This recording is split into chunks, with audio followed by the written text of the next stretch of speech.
Oh, yes, I remember quite a lot, yes. Oh, yes, when we came here first, there was no sawmills working here. There was just one away back out in the mountains, the Granton.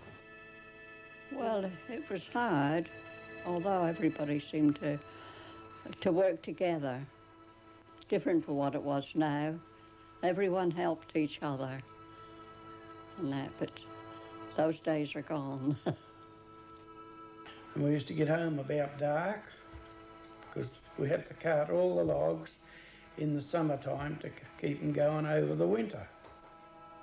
There is an old tram line going right down the Myers Creek Road, so that would probably have linked up with the... Well, there was danger, of course, but you know, you didn't take any chances with that sort of thing, you know. And the others were way up at the Dindy Mill and the Grandin Mill. All the other mills had all gone. In the old days, some of the old timber splitters would come into the forest and I see a magnificent tree like this, and I'd cut a piece out of it, bring it out and put it on the ground to see if it had split nice and cleanly.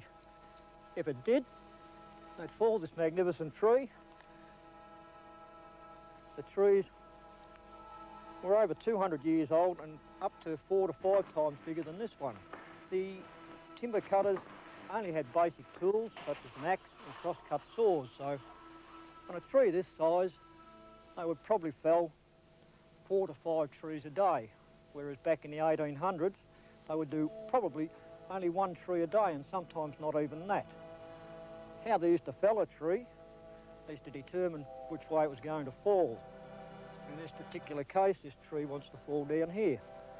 So with their axes, they cut what we called a scarf in a tree, in the direction of fall, usually a third the distance of the diameter of the tree. Depending on the size of the tree, that's all they might have got done in one day. Then with their cross-cut saw, being the same day or the next day, they start sawing it down till it landed on the ground, and then they cross-cut it into the length that they wanted. That's the same horses, you know, when it's too rough for horses and that to snig them or too big. You use that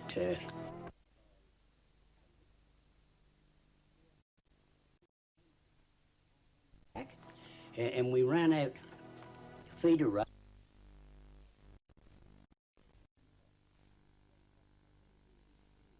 Here and there, and it used to run through that, and it used to go out in the bush and pick up the log. So one of the largest mills in the area, employed in its heyday up to 60 people. We lived in the mill houses and they were pretty rough. We had 4 rooms in the first one, the fireplace in the lounge, which was good because I could dry clothes in there. And the other mills we lived on were mill houses too. The mill was actually wiped out in the 1939 fires.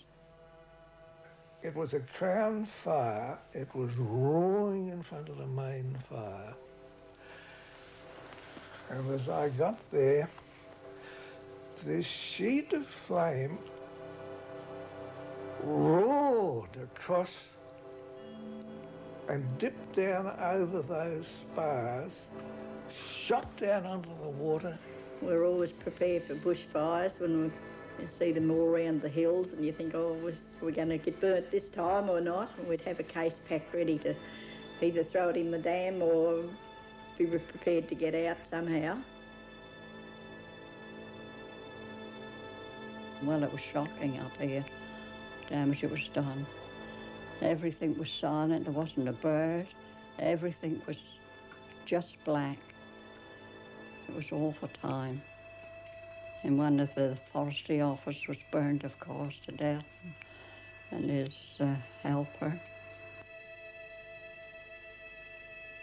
I saw him bring them in from Tanglefoot, and he yoked them, had them all yoked up into the wagon, and he was standing in the middle with this huge long-handled whip and rawhide whip. And his team was Curly and Piper rocking round, Rowdy and lion, tiger, and he'd crack his rawhide would crack like a rifle shot just over the top of a hairy hide.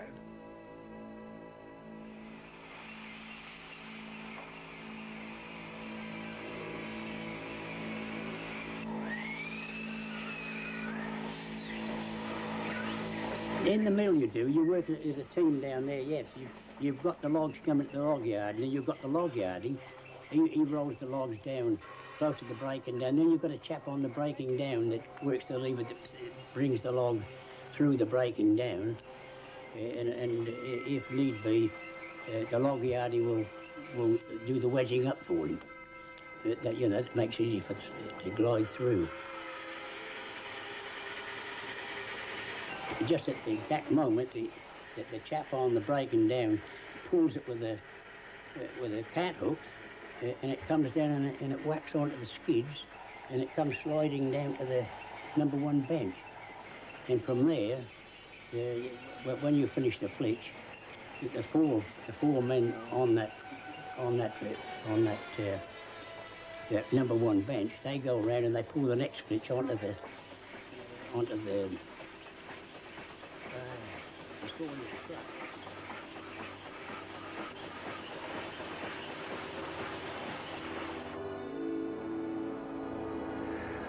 Well, this is the sawdust dump of the old Granton sawmill that's just in behind me here.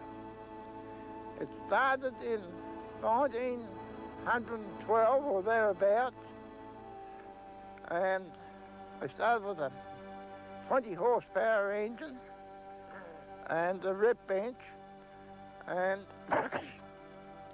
they cut the timber to Haresville about 20 mile on a wooden tram line. We were working up on the Black Range, pulling the logs down to the tram line and loading them, and then the horses used to bring them into the mill. Up beyond the mill, there's people living there. There was about 12 or 14 huts. There's a couple of houses with married people in it. Also a boarding house where the men got their meals. They didn't provide bed and lodging or anything like that, but they just provided the eats. And there was also a school on this site. There was about 8 or 10 children at the school here altogether. And the people living here, they lived in the huts, or the men did, all the week. And some of them at the weekend, they'd go to Haresville, or more than likely it was the pub down Toolangi. What they did there, well, was their business. I worked here in 1935 and part of 36.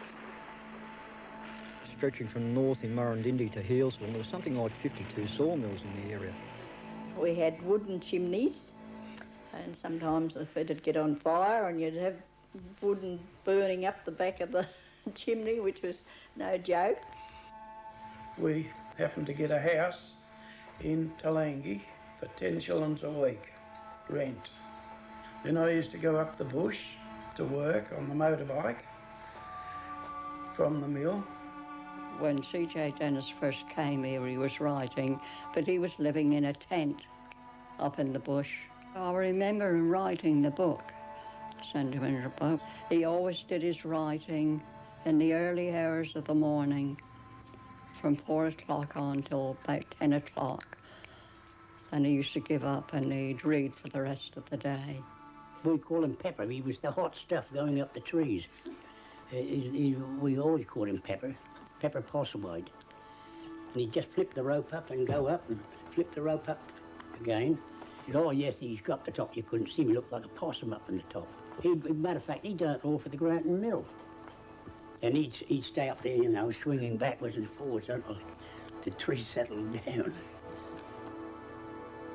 It was a good life, all the time I was in it anyhow. Yes, it was a really tough life, but we all enjoyed it. We all had fun together, and I'd go back and do it all again if I had my way and years didn't creep on.